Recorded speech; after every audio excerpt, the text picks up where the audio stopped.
아침 묵상에 오신 여러분들 환영합니다. 오늘 또 이번 주간의 마지막인데요. 이번 한 주간 또 말씀을 통해서 묵상을 통해서 하나님과 동행하게 하신 하나님을 찬양합니다. 오늘은 또 마가복음 9장 33절부터 37절까지 말씀을 가지고 누가 크냐라는 제목으로 좀 더 나눠봤으면 좋겠습니다. 우리 36절 말씀을 같이 한번 읽어봤으면 좋겠습니다. 같이 읽겠습니다. 어린아이 하나를 데려다가 그들 가운데 세우시고 안으시며 제자들에게 이르시되. 예, 지금 상황이 어떻게 되냐면 어저께도 살펴봤지만 가버나움으로 예수님께서 제자들과 함께 가고 있었어요. 그런데 가는 사이에서 뭐가 있었죠? 다툼이 있었어요. 제자들 사이에 다툼이 있었던 거죠. 뭐냐면 누가 크냐 도대체, 누가 더 높냐는 거예요.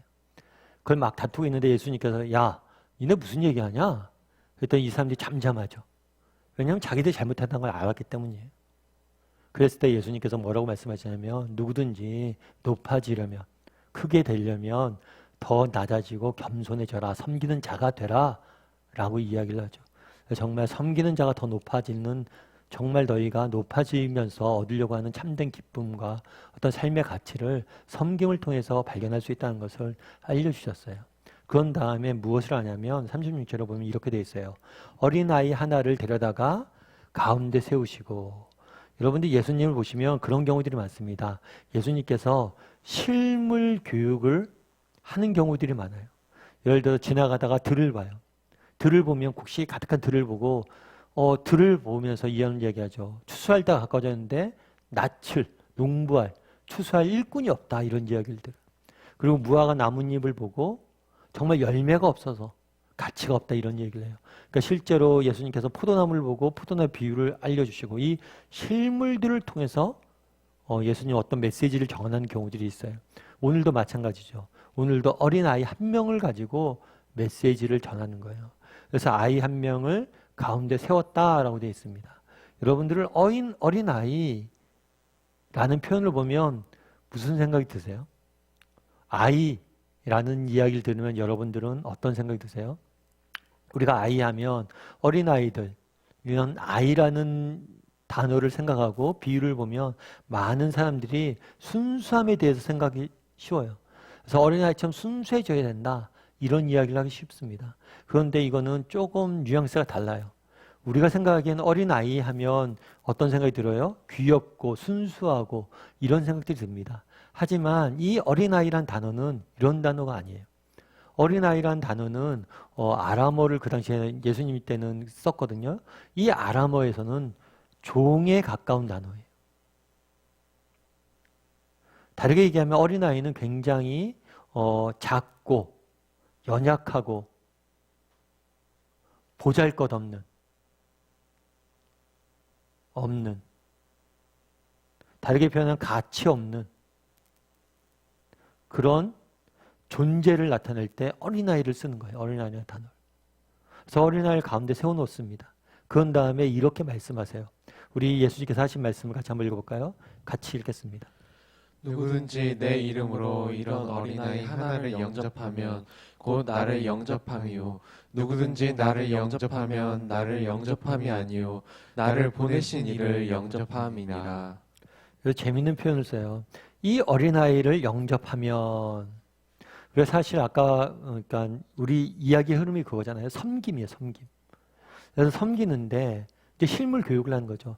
이 작은 아이와 같은 보잘것없는 존재, 이런 낮은 존재를 너희가 섬기면, 그러니까 이 아이를, 그러니까 이런 보잘것없는 아이보다 섬기기 위해서는 뭐 해야 돼요? 섬기는 건 뭐예요? 더 낮아진다는 거죠. 이 사람보다 더 낮아지면 낮아서 섬기라는 거예요. 이 어린아이 같은 사를 섬기라는 거죠. 그런데 재밌는 거 뭐냐면 이 어린아이를 섬기면 뭐를 하는 거라고요? 나를 뭐 한다고요? 영접하는 것 같다. 그래서 어린아이와 나를 뭘 하냐면 동일시예요, 동일시. 이거는 기독교만이 갖고 있는 독특한 가르침입니다. 세상의 종교나 세상의 철학도 세상의 약자를 돌보라는, 약자를 도움을 주라는 가르침은 많아요.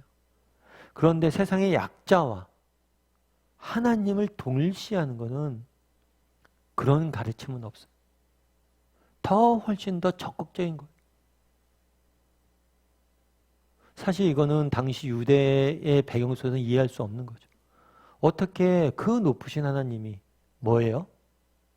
그 낮은 어린아이와 종과 정말 보잘것없는 사람과 동일시할 수 있냐는 거예요. 그렇다면 이 동일시를 통해서 주고자 했던 메시지는 뭐냐는 거예요. 왜 이런 말씀을 했냐는 거예요. 이걸 통해서 주고자 했던 메시지는 여러 가지가 아마 있을 거예요. 근데 그 중에 하나는 그런 게 아닐까 싶어요. 한 사람의 가치에 대해서 주고자 하는 메시지가 있는 것 같아요. 정말 우리가 이 사람을 왜 섬겨야 됩니까? 왜 어린아이와 같은 이 작은 자 보잘것없는 자를 섬겨야 됩니까? 이런 질문에 우리가 봉착할 때가 있죠. 그럼 우리는 마땅히 섬겨야 돼요. 왜냐하면 우리는 예수님으로부터 그 사랑을 받았기 때문에 바른 사랑을 다른 사람에게 베풀어야 된다는 그러한 원리도 있을 수 있어요. 그런데 정말 한 사람을 섬겨야 되는 이유가 있어요. 그건 뭐예요? 그 사람을 위해서 예수님께서 죽으셨다는 사실 때문이에요. 정말 그 사랑과 예수님이 동일시했잖아요, 자기를. 그건 뭐냐면 이 다른 사람 섬겨야 되는 근본적인 이유는 뭐예요? 예수님께서 그 사람을 위해서 죽으셨다는 사실. 자신의 목숨을 내어주면서까지 그 아이를, 그 사람을 돌봤다는, 소중히 여겼다는 사실 때문에 우리는 섬겨야 되는 거예요. 다르게 표현하면 한 사람의 가치는 어디 있냐는 거예요.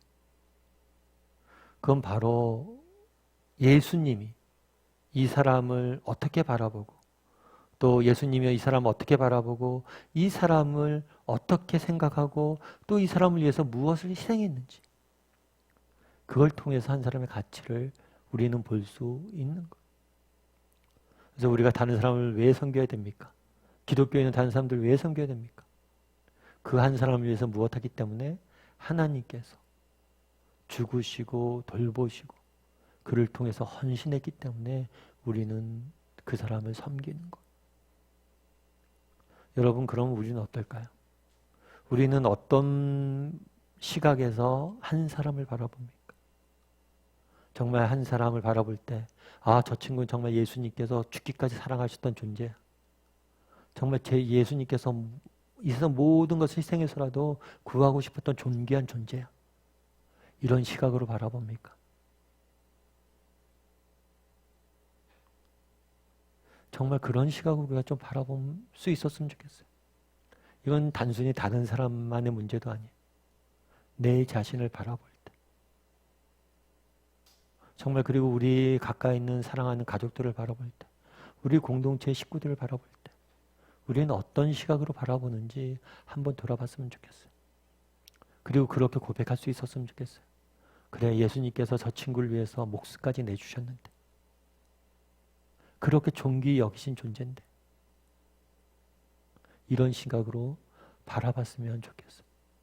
여러분 헬렌 켈러를 아실 거예요. 헬렌 켈러가 이런 이야기를 했습니다. 한번 읽어볼까요? 같이 읽겠습니다. 장애인에게 가장 큰 고통은 무엇인가? 아무것도 할 수 없다는 생각이다. 그래서 나는 기도한다. 나 같은 장애인도 해야 될 일이 너무 많다는 사실을 증명하는 삶을 살고 싶다. 하나님 나를 사용하여 주옵소서. 헬렌 켈러 여러분도 아시다시피 귀도 멀고 눈도 멀었어요. 그런데 오늘 이 글에는 장애인의 가장 큰 고통은 뭐냐 이렇게 돼 있는데 장애인이 가진 가장 큰 장애는 뭐냐는 거예요.